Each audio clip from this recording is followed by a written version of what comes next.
আপনাদেরকে এরকম সংসদে গিয়ে জনগণ ল্যাংটা করে পিটাইতে পারে যদি গণ আকাঙ্ক্ষা না বোঝেন।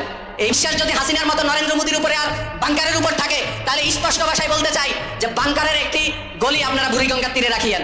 কারণ ভারত আপনাদেরকে গ্রহণ করবে না, আপনাদেরকে পাকিস্তানও নিবে না। কারণ পাকিস্তান তো আপনারা বলেন যে পাকিস্তান নাকি জামাত নিয়ে নিছে, তো আওয়ামী লীগ তো ভারত নিয়ে নিছে, আপনাদেরকে কারা নিবে?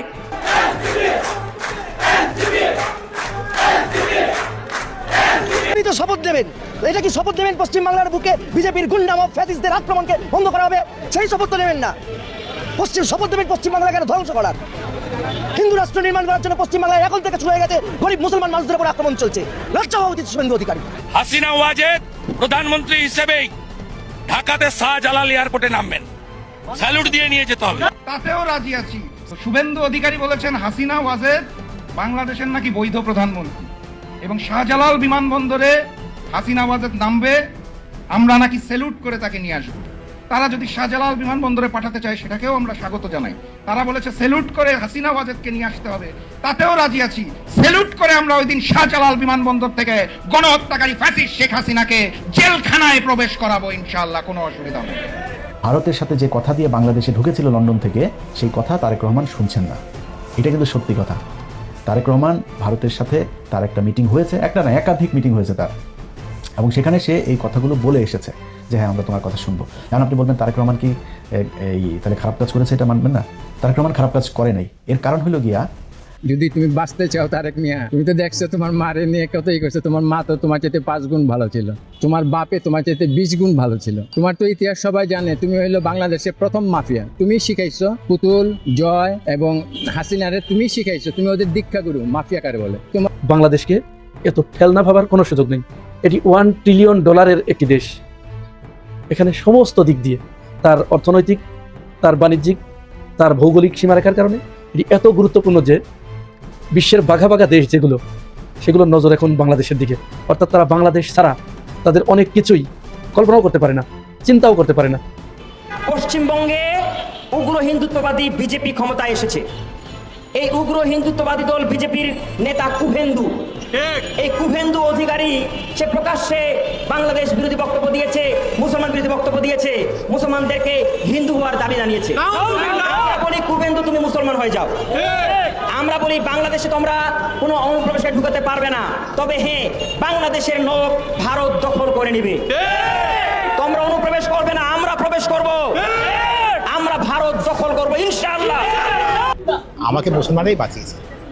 আজকে আমি যে অসুখে ভুগেছিলাম সেই হিন্দু ধর্ম কিন্তু আমাকে বাঁচায়নি। ভারত লম্বার মাথাও চিনতে পারবে না আমাদের।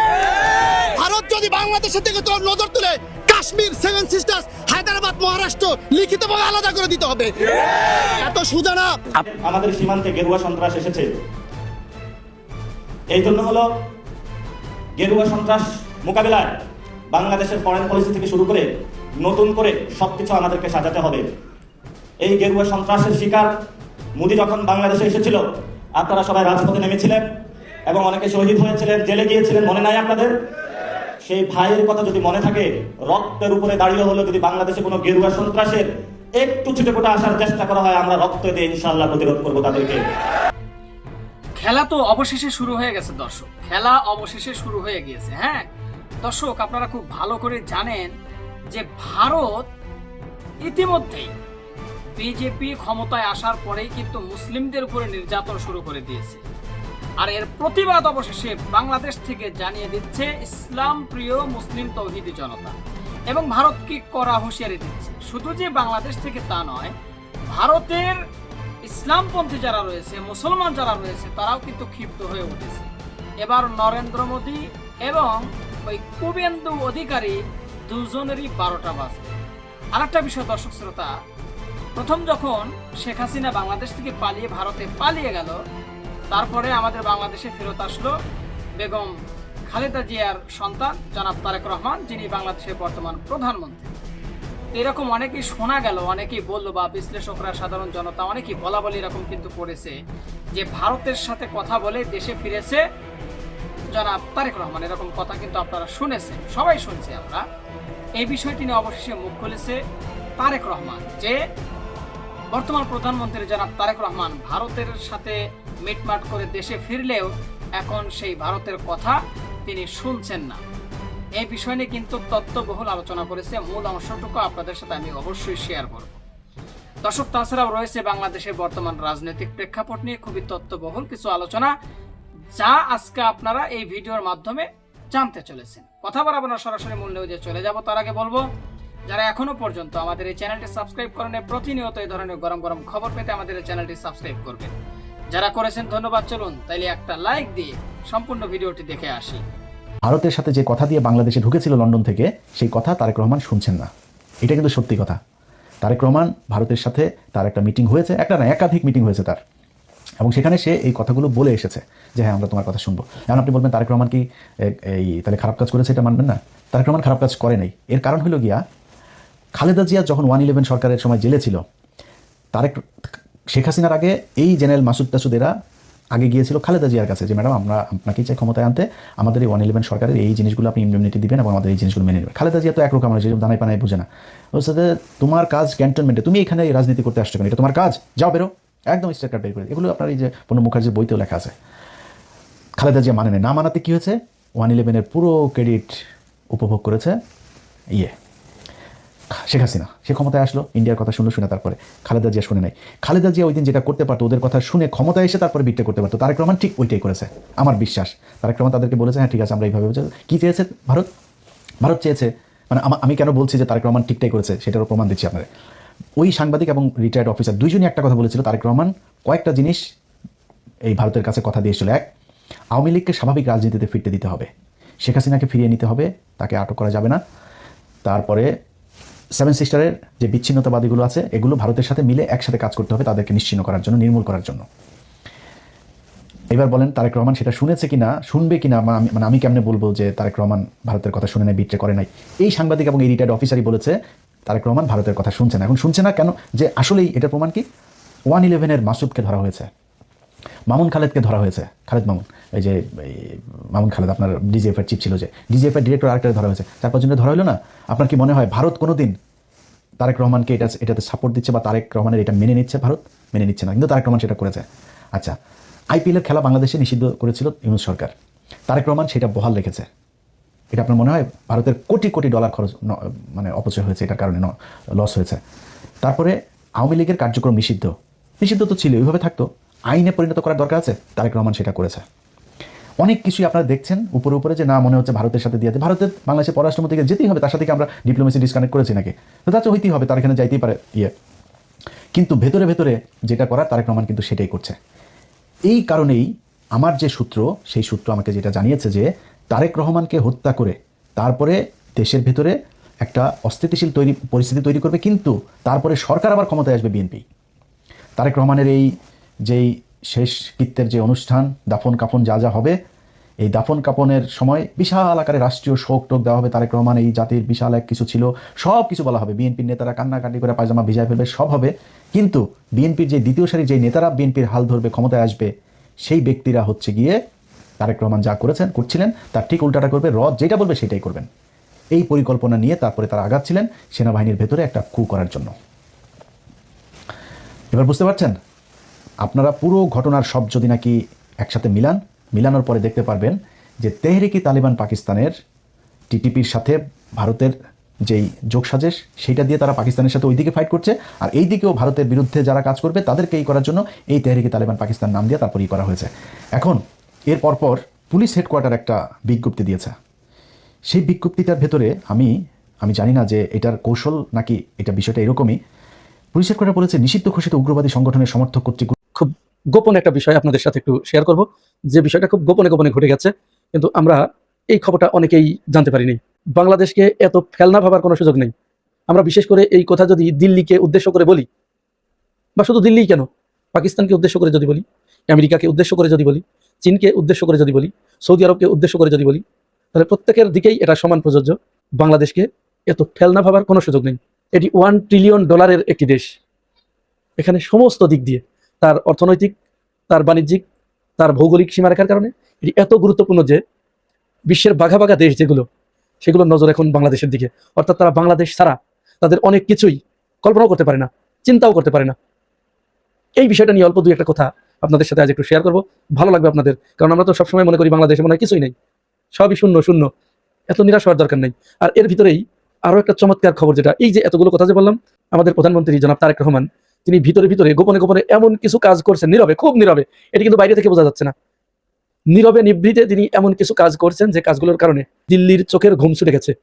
রাত্রে নরেন্দ্র মোদী ঘুমাতে পারে না, দিল্লি ঘুমাতে পারে না, তার কপালের উপরে ছোট ছোট ঘামের বিন্দু জমেছে। বিষয়টা আপনাদেরকে একটু পরিষ্কার করে বলি। অর্থাৎ শেখ হাসিনা পালিয়ে যাবার পরে প্রফেসর ডক্টর মোহাম্মদ ইউনূস বাংলাদেশের রাষ্ট্র ক্ষমতায় অধিষ্ঠিত হলেন।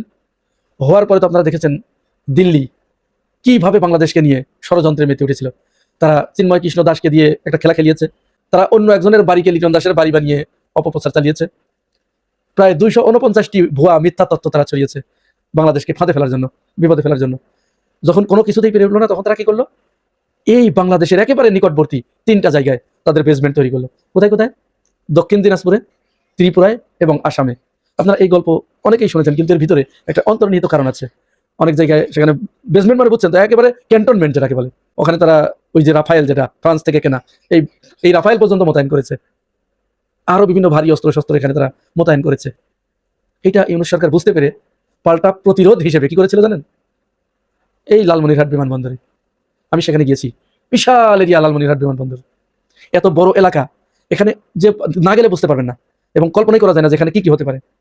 প্রফেসর ডক্টর মোহাম্মদ ইউনূস এই লালমনিরহাট বিমানবন্দর খুব দ্রুততার সাথে চালু করে দিলেন, এবং শুধু চালুই নয়, চীনকে আমন্ত্রণ জানালেন এখানে ড্রোন বানানোর জন্য, মানে ওইখানে বসে ড্রোন তৈরি হবে, বুঝতে পারছেন? ঠাকুরগাঁওয়ে সেখানে আরেকটি বিমানবন্দর চালু করলেন। এইটা কি? এর কারণ কি? এর পিছনের অন্যতম কারণ হচ্ছে ওই যে ইন্ডিয়া 3 জায়গায় যেটা বানালো, এইটাকে টেক্কা দেয়া, মোকাবেলা করা। এই খবর পাওয়ার সাথে সাথে ভারতের কপালে প্রচন্ড ভাঁজ পড়ে গেল, আরো বেশি পাগল পাড়া হয়ে গেল। পরে কি করলো আপনারা সবাই জানেন এবং শুনেছেন, তারেক রহমানের সাথে চুক্তি করলো। তারেক রহমানের কাছ থেকে একটা অঙ্গীকারনামা নিয়ে তাকে বাংলাদেশে ঢুকালো, যেহেতু শেখ হাসিনাকে দিয়ে আর সম্ভব হচ্ছে না, তখন তারেক রহমানকে দিয়ে তারা এই কাজটি করালো।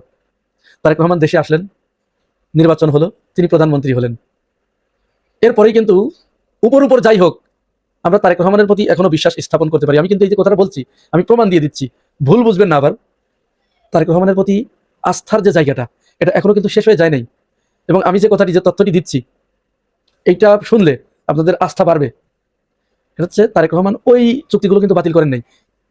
দিল্লি তাকে বলেছিল যে তোমাকে এই চুক্তিগুলো বাতিল করতে হবে, তারপরে শেখ হাসিনাকে বাংলাদেশে ফেরত নিতে হবে, তাকে রাজনীতির সুযোগ দিতে হবে, ইত্যাদি ইত্যাদি আরো অনেক কথা বলেছেন। তারেক রহমান শুধু মানে খুব বুদ্ধিদীপ্ততার সাথে ঠান্ডা মাথায় দেখেছে যে এখানে মাথা গরম করলে চলবে না, সে এই জাতীয় আর কি। পরে তিনি ডিজিএফআই এর ওই যে কালপিট, যেগুলো ভারত যাদেরকে দিয়ে গণহত্যা চালিয়েছিল শেখ হাসিনার মাধ্যমে, ওদেরকে গ্রেপ্তার করলেন। আন্তর্জাতিক অপরাধ ট্রাইব্যুনাল এটি একেবারে অ্যাবলিশ করে দেওয়ার কথা ছিল, তারেক রহমান করে দেন নাই। তারপর থেকেই ভারতের মুখে আমরা বারবার শুনে আসছি যে তারেক রহমান ভারতের সাথে বিশ্বাসঘাতকতা করেছে, যে চুক্তি হয়েছিল তিনি সেই চুক্তি বাস্তবায়ন করছেন না। এর ভিতরে তারেক রহমান সবচেয়ে মারাত্মক যে কাজটি করেছেন, সবচেয়ে যুগান্তকারী সিদ্ধান্ত আমি মনে করি এটা, পাকিস্তানের সাথে যে 17 যুদ্ধ বিমানের চুক্তি করে ফেলেছিলেন, ইউনূস করে গিয়েছিলেন, ভারত তাকে নিষেধ করেছিল যে এই চুক্তি বাতিল করতে হবে। তারেক রহমান এই চুক্তি তো বাতিল করেনি নাই, উল্টো আপনারা জানেন, এই খবর শুনেছেন, বাংলাদেশ থেকে কয়েক সূত্রে কয়েকটা খবর পাওয়া গেছে, কেউ বলছে 22 জন, কেউ বলছে 30 জন, এরকম পাইলটকে পাঠিয়েছে পাকিস্তানে। কি জন্য? ওই যে 17 যেটা, এটা কিন্তু পাকিস্তানের তৈরি স্টিলথ বিমান। স্টিলথ মানে হচ্ছে রাডার ফাঁকি দিতে পারে, খুবই আধুনিক, একেবারে যুগোপযোগী, সর্বাধুনিক যেটা, এটা ওইখান থেকে তারা চালানো শিখে চুক্তিকৃত যে বিমানগুলো সেগুলো নিয়ে আসবে। ভারতের চোখে ঘুম থাকার কথা? ঘুম থাকার কথা না, একেবারে ঘুম উড়ে গেছে। তারেক রহমান এই কাজটি কিন্তু অত্যন্ত গোপনে নীরবে করেছেন, এবং এটি করেছেন কার সাথে? পাকিস্তানের যিনি প্রধানমন্ত্রী শাহবাজ শরীফ, তার সাথে কিন্তু না, সরাসরি এটা করছেন আসিফ মনিরের সাথে। আসিফ মনির হচ্ছে, বলা হয়ে থাকে আসিফ মনির এই মুহূর্তে পাকিস্তান রাষ্ট্র চালাচ্ছেন, তাকে প্যারালাল প্রধানমন্ত্রী বলা যায়। শাহবাজ শরীফ মূলত একটা শো, আমেরিকার সাথে চীনের সাথে সমান তালে কিন্তু খেলছে এই আসিফ মনির, যেহেতু সরাসরি আমেরিকার সাথে আসিফ মনিরের সম্পর্ক। আর পাকিস্তান এমন একটা জোনে অবস্থান করছে, তাকে আমেরিকারও বিপক্ষে যাওয়ার উপায় নেই, চীনেরও বিপক্ষে যাওয়ার উপায় নেই। আমেরিকাকেও সে সারলে বিপদ, চীনকে সারলেও বিপদ, অর্থাৎ দুইজনকেই তাকে ধরে রাখতে হবে। এই খেলাটা খেলছে আসিফ মনির। এখন তারেক রহমান হয়েছে তাদের গলার কাঁটা। হায় হায়, এটি চেয়েছিলাম কি আর এটি হলো কি? যার কারণে আপনারা শুনেছেন বেশ কয়েকদিন একটা কল্পনা কিন্তু বাতাসে ভেসে বেড়াচ্ছিল যে ইন্ডিয়া যে কোনো মুহূর্তে তারেক রহমানকে শেষ করে দেবে, শেষ করে দিয়ে সেখানে তার প্যারালাল, অনেকেই ধারণা করেছেন, আপনারাও জানেন, যে তাকে তার মাধ্যমে সম্পূর্ণ ভারতের আজ্ঞাবহ এরকম একটি সরকার এখানে বসিয়ে দেবে নতুন করে। কিন্তু এইটা পাকিস্তান টের পেয়ে গিয়েছিল এবং পাকিস্তান তারেক রহমানকে সতর্ক করেছে এই ব্যাপারে, আপনি সাবধান হন, আপনার উপরে কিন্তু এই ধরনের বিপদ। এই বিষয়ে আমি এর আগেও আপনাদের সাথে কথা বলেছি। এরই সর্বশেষ যে খেলাটি, সেই খেলাটি হচ্ছে ভারতে আপনারা জানেন যে 5টা অঙ্গরাজ্যে সেখানে নির্বাচন হয়ে গেল এই কয়েকদিন আগে, বিধানসভা নির্বাচন। এই বিধানসভা নির্বাচনে ভারতের লোকসভা নির্বাচনে যে মুসলিম কার্ড, মুসলমানদেরকে মাইনাস করার যে একটা ফর্মুলা, এবং ভারতের সংসদে যে একটি মিথ চালু আছে যে মুসলিমদের ভোট না হলে সেখানে অন্য কেউ ক্ষমতায় যেতে পারবে না, এইটা ভাঙার চেষ্টা করছে সর্বশেষ ভারত তথা বিজেপি। তারা এই 5টা নির্বাচনে বিজেপির পক্ষ থেকে একজন মুসলমানকেও নমিনেশন দেয়নি। নির্বাচন হয়ে গেল, নির্বাচন হওয়ার পরে পশ্চিমবঙ্গের ত্রিপুরার যে শুভেন্দু অধিকারী, এটা একটা বদ্ধ উম্মাদ এবং সবচাইতে বড় সাম্প্রদায়িক। এটা এত উম্মাদ এবং এত বড় পাগল এবং এত সাম্প্রদায়িক যে সে নির্বাচনের পরে তিনি বললেন মুসলমানরা আমাকে ভোট দেয়নি। তুমি তো কোনো মুসলমানকে টিকিট দাও নাই, নমিনেশন দাও নাই, তুমি তো মুসলমানদেরকে নিধন করার জন্য, তাদেরকে সমূলে উৎপাদন করার জন্য সর্বপ্রকার কাজ তুমি করেছো। এমনকি তোমার মুখ দিয়ে আমরা এ বক্তব্যও শুনেছি যে আমরা ক্ষমতায় গেলে শাহজাহানের নাম থাকবে না, সিরাজের নাম থাকবে না, আওরঙ্গজেবের নাম থাকবে না, বাবরের নাম থাকবে না, অর্থাৎ কোনো মুঘল মুসলমানের নাম আমরা এখান থেকে মুছবো এইভাবে। তার সর্বশেষ রূপ কি হয়েছে? কোনো মুসলমানকে সেখানে এই বিজেপি, এই শুভেন্দু অধিকারীর এই সাম্প্রদায়িক দেশটি, সবচেয়ে মারাত্মক হিন্দুত্ববাদী সাম্প্রদায়িক দল, নমিনেশন দেয়নি এক জায়গায়ও না। সেখানে মোট 723টি আসন 5টা অঙ্গরাজ্যে। এই 723টির ভিতরে তৃণমূল এবং ইউডিএফ এ থেকে মোট 104 জন মুসলিম প্রতিনিধি বিজয় লাভ করেছে। তো এই যে মুসলমানদেরকে সেখানে অপাংক্তেয় করে দেয়া, তাদেরকে দ্বিতীয় শ্রেণীর নাগরিক হিসেবে প্রতিষ্ঠা করার একটা চক্রান্ত নিয়েছিল এই বিজেপি, যার কারণে তারা শুরুতে একটা শয়তানি তারা করেছে। সেখানে 91 লক্ষ মুসলমান এবং মথুরা সম্প্রদায়কে তারা ভোটার লিস্ট থেকে বাদ দিয়েছে, জাতীয় নাগরিকত্বই তাদেরকে দেয়নি। তাহলে ভোটার লিস্টে যদি 91 লক্ষ মুসলমান থাকতো, আরো কিন্তু আসন সংখ্যা বাড়তো। তারা এইটা প্রমাণ করার চেষ্টা করছে যে এখানে মুসলমানরা কিছুই না, অর্থাৎ মুসলিম শূন্য একটি দেশ গড়ার প্রথম পদক্ষেপে তারা এগিয়ে যাচ্ছিল। তারপরে শুভেন্দুর ওই কথার পরে যে মুসলমানরা আমাদেরকে ভোট দেয় নাই, এইটা বলার পরেই তো সারা দেশে দেখেছেন আপনারা এই কয় অঙ্গরাজ্যে তারা তৃণমূল নেতাকর্মীদের বাড়ি ঘরে হামলা চালিয়েছে, ভাঙচুর করেছে, অগ্নিসংযোগ করেছে। এর ভিতরে অধিকাংশ মুসলমানদের বাড়ি ঘরে হামলা চালিয়েছে, ভাঙচুর করেছে, অগ্নিসংযোগ করেছে, তাদেরকে মানে পায়ের সাথে সুতা বেঁধে, দড়ি বেঁধে মোটরসাইকেলের পিছনে বেঁধে দিয়েছে। এরকম লোমহর্ষক ঘটনা পর্যন্ত আপনারা দেখেছেন। এত বড় সাম্প্রদায়িক একটি শক্তি, এত কিছু করার পরেও তারা তাদের যে চালটা ছিল এটি মাঠে মারা গেছে এই কারণেই যে এই বাংলাদেশকে মূলত তারা একটা শিক্ষা দিতে চেয়েছিল যে আমরা সব পারি, এখানে এটা করছি, তোমাদের ওখানে ওইটা করবো, যার কারণে আমরা ত্রিপুরা, আসাম এবং দক্ষিণ দিনাজপুরে বেসমেন্ট তৈরি করছি। কিন্তু ওই যে বাংলাদেশ ভৌগোলিকভাবে তার অবস্থানটা এত মজবুত, অর্থনৈতিকভাবেও দুর্বল নয় এবং আন্তর্জাতিক সম্প্রদায়ের কাছে, বহির্বাণিজ্যের কাছে, ভৌগোলিক অবস্থানের কারণে এমন একটা অবস্থানে, এমন একটা জোনে অবস্থান করছে, তার কারণে এখানে আমেরিকার আগ্রহ আছে, এখানে চীনের আগ্রহ আছে, এখানে সৌদি আরবের আগ্রহ আছে। সৌদি আরব হচ্ছে বিশ্বের অন্যতম অর্থনৈতিক পরাশক্তি, চীন সামরিক এবং সমস্ত শক্তি, আমেরিকাও সমস্ত দিক দিয়ে শক্তির কেন্দ্র। তাহলে পাকিস্তান একটা শক্তির কেন্দ্র। এই সমস্ত শক্তির কেন্দ্রগুলো বাংলাদেশের দিকে কিন্তু তাদের ফোকাসিংটা অনেক বেশি, যার কারণে এখানে আর ভারত তো এখানে তার বাংলাদেশ না হলে চলবেই না। আগে যে দেশগুলোর নাম বলেছি তাদেরও বাংলাদেশ না হলে চলবে না, ভারতেরও চলবে না। সুতরাং বাংলাদেশকে এত ফেলনা ভাবার কোনো সুযোগ নেই। যেহেতু এই দেশগুলোকে বাংলাদেশ তারা চলবে না, সেহেতু তার একটা গুরুত্ব আছে, আর গুরুত্ব আছে বলেই তাকে নিয়ে যে কেউ সিনেমিনি খেলতে পারবে না। সর্বশেষ এইটার পথে আরো এক ধাপ এগিয়ে গেছেন তারেক রহমান, যে 17 এটা ক্রয়ের জন্য পাইলট পাঠিয়েছেন প্রশিক্ষণের জন্য। লালমনিরহাট বিমানবন্দর সেটি তারেক রহমান অব্যাহত রেখেছেন, বন্ধ করেন নাই। ঠাকুরগাঁও বিমানবন্দর ওটিও অব্যাহত রেখেছেন, বন্ধ করেন নাই। সব মিলেই দিল্লির চোখের ঘুম তারেক রহমান কেড়ে নিয়েছেন, এটি নিশ্চিতই বলা যায়। তারেক জিয়াকে কেউ ভুল বুঝিয়ে, কারা ভুল বুঝিয়ে আমি আসছি, তারেক জিয়াকে একটা ফাঁদের মধ্যে আটকে ফেলেছে। তারেক জিয়া ডেফিনেটলি এখন আক্ষেপ করছেন যে আমি কি করলাম, আমার কি হয়ে গেল। এই যে তারেক জিয়ার বিপদের একটা অবস্থা, এই সুযোগ কাজে লাগাচ্ছে জামাত সুযোগে জেগে উঠেছে।